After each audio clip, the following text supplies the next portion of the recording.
Use cases చాలా చేయాలి. తొందరలోనే గవర్నమెంట్ ఆఫ్ ఆంధ్రప్రదేశ్ ఆలోచిస్తున్నాం. దేశంలో మొట్టమొదటిసారిగా శాండ్ బాక్సులు క్రియేట్ చేస్తాం. గవర్నమెంట్ ఇన్ఫర్మేషన్ పెడతాం. మీరు సమాజంలో ఎవ్రీడే చూస్తూ ఉంటారు. ఎలాంటి యూస్ కేసెస్ తయారు చేస్తే అది సమాజానికి పనికొస్తుందో అలాంటి యూస్ కేసెస్ మీరు తయారు చేసి మీరు కానీ రాగలిగితే దాన్ని మేము ఎంకరేజ్ చేస్తాం, ప్రోత్సహిస్తాం. మీరు చేసింది కరెక్ట్ అయితే దాన్ని అమలు చేసి మీకు సర్టిఫికేషన్ కూడా ఇస్తాం. ప్రూఫ్ ఆఫ్ కాన్సెప్ట్ వస్తుంది. అక్కడి నుంచి మీ తెలివితేటలుంటే మీరు ఆకాశమే హద్దుగా ఎదిగే పరిస్థితి వస్తుంది. ఈరోజు ర్యాపిడో ఉంది, మీరు చూశారు. ఆ ర్యాపిడో వ్యవస్థాపకులు ఇక్కడ ఈ జిల్లా అతను వాళ్ళ తండ్రి నిజామాబాద్కు మైగ్రేట్ అయ్యాడు.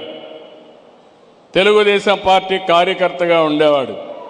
నేను చెప్పిన విషయాలన్నీ వినేవాడు. కొడుకు ఐఐటి చేశాడు. అవన్నీ విన్న తర్వాత వెరీ సింపుల్ సొల్యూషన్ మీరు చూశారు. అతను చేసిన పని మీరు చూస్తే దేశంలో ఉండే ఆటోలు కానీ మోటార్ బైకులు కానీ ఇవన్నీ కూడా ఊబరైజేషన్ ద్వారా ప్రయాణ సౌకర్యం చేశాడు. ఒక ప్లాట్ఫామ్ని తీసుకొచ్చాడు. ఒక పక్క వెహికల్ ఓనర్ని, ఆ వెహికల్ ఆపరేట్ చేసే రైడర్ని, ఇంకో పక్క యూజర్ని, ఇద్దరిని పెట్టాడు. టైం పెట్టాడు, రేటింగ్ పెట్టాడు. ఒక 5-6 మందికి పంపిస్తే ఎవరు ఫస్ట్ రెస్పాండ్ అయితే వాళ్ళని పంపిస్తూ వచ్చాడు. ఈరోజు one of the best company. Idea great కాదు, కానీ ఆలోచించిన విధానం గ్రేట్. ఇంతవరకు చాలామంది ఊహించుండరు.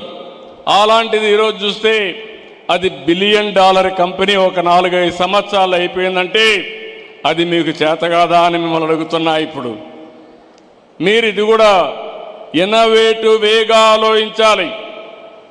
రొటీన్గా ఆలోచిస్తే మీ ఆలోచనలు రావు. ఈ టెక్నాలజీ ఏజ్లో వినూత్నంగా ఆలోచించడం, దానికి టెక్నాలజీ జోడించడం, అది అయిన తర్వాత ఒక నాయకత్వాన్ని ఇవ్వాలి. ఆ లీడర్షిప్ మీరు ఇవ్వగలిగితే మీరు దానివల్ల ఫలితాలు ఒక మండలం కావాలంటే మండలానికి ఇవ్వచ్చు, జిల్లా కావాలంటే జిల్లాకి ఇవ్వచ్చు, రాష్ట్రానికి, దేశానికి, ప్రపంచానికే సేవలు అందించే పరిస్థితి వస్తుంది. అది ఈరోజు మనకు జరగబోయే విధానాలు. స్కేలింగ్ ఈజ్ నాట్ ది సమస్య. మీరు మేనేజ్ చేయడం అనేది చాలా ముఖ్యమని చెప్పి కూడా నేను మీకు తెలియజేస్తున్నా. ఇలాంటి అనేక క్వాలిటీస్ వచ్చినప్పుడు ఇక్కడ పోలీస్ విభాగం మీరు ఒక్కసారి చూస్తే దీని ద్వారా ఒక పెద్ద ఫ్రెండ్లీ పోలీసింగ్కి శ్రీకారం చుట్టడం కోసం ఆలోచిస్తున్నారు. నేను ఇంత మునుపు కూడా చాలా సిస్టమ్స్ అన్నీ పెట్టాం. హౌస్ లాక్ సిస్టమ్ అని, ఎవరైనా కానీ దొంగలు వస్తారంటే